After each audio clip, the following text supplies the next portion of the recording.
बीते शुक्रवार को यूपी में पंचायत चुनाव के लिए सरकार के द्वारा तय किए गए आरक्षण प्रक्रिया पर हाई कोर्ट ने रोक लगा दी है। उसके बाद योगी सरकार से जवाब भी मांगा है। जवाब का आलम यह है कि छुट्टी होने के बावजूद भी दिन भर शासन में जवाब तैयार की जाने की प्रक्रिया तैयार की गई। आपको बता दें, सरकार सोमवार को अपना जवाब हाई कोर्ट में दाखिल करेगी।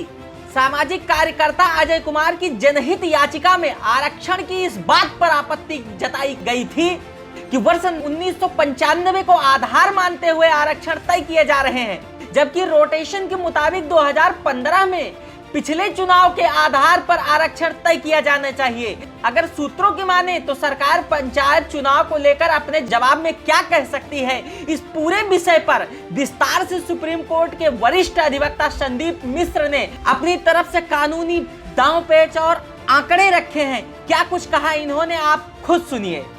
21 को जो महत्वपूर्ण मामले की सुनवाई इलाहाबाद हाईकोर्ट के समक्ष होनी है, उसमें सबसे बड़ा महत्वपूर्ण बिंदु ये है कि जो वर्तमान लिस्ट जारी की गई है उत्तर प्रदेश सरकार द्वारा, उसमें बेस ईयर जो बनाया गया है, जो मानक बनाया गया है, 1995 की जनसंख्या को बनाया गया है। ये कहते हुए कि 1994 का जो रूल 4 है उसमें बेस ईयर की बात 1995 की कही गई है और उसी के आधार पर अभी तक चुनाव होते रहे हैं। लेकिन इस मामले में याचिकाकर्ता का कहना है कि 16/9/2015 को उत्तर प्रदेश सरकार ने एक नई अधिसूचना जारी की थी, जिसके तहत 2015 की जनगणना के आधार पर सीटों का निर्धारण होना चाहिए था और किया भी गया और 2015 का चुनाव उसी परिप्रेक्ष्य में हुआ भी। अब याचिकाकर्ता का सवाल जो सबसे बड़ा न्यायालय के समक्ष ये है कि अगर 2015 की अधिसूचना अभी प्रभाव में है और वह प्रभाव में है, तो फिर ये नई अधिसूचना कैसे उसको पुराने को सुपरसीड कर सकती है, क्योंकि 1994 को सुपरसीड करती हुई 2015 आई और 2015 अभी तक एग्जिस्ट कर रही है, याचिकाकर्ता का कहना है। तो कल न्यायालय के समक्ष सबसे बड़ा प्रश्न यही होगा कि क्या 2015 की अधिसूचना को विलोपित कर दिया गया है या रिजेक्ट कर दिया गया है या उसको शून्य प्रभावी कर दिया गया है। अगर ऐसा है तब तो फिर पुराना 1994 के हिसाब से किया जा सकता है। अदरवाइज अगर 2015 में एक बार चुनाव हो चुका है तो याचिकाकर्ता का कहना है कि 2021 भी होना चाहिए। यही उनकी पूरी मांग रही है।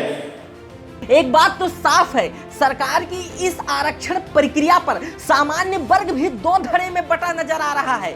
तो वहीं जो बैकवर्ड हैं, एससी हैं और जनरल लोग हैं या अदर बैकवर्ड हैं, ये भी अपने आप में बहुत असहज महसूस कर रहे हैं। तमाम तरह की प्रतिक्रियाएं हमारे पास आ रही हैं कि ये अब कैसे हो रहा है। फिलहाल सरकार कहीं न कहीं एक संतुलन बनाने की कोशिश करेगी, लेकिन उससे भी बड़ी देखने वाली दिलचस्प बात यह होगी कि क्या सरकार की तरफ से दिया जाने वाला यह संतुलन उन प्रत्याशियों में उस जन समुदाय के स्वीकारोक्त होगा, उसको स्वीकार कर पाएगी।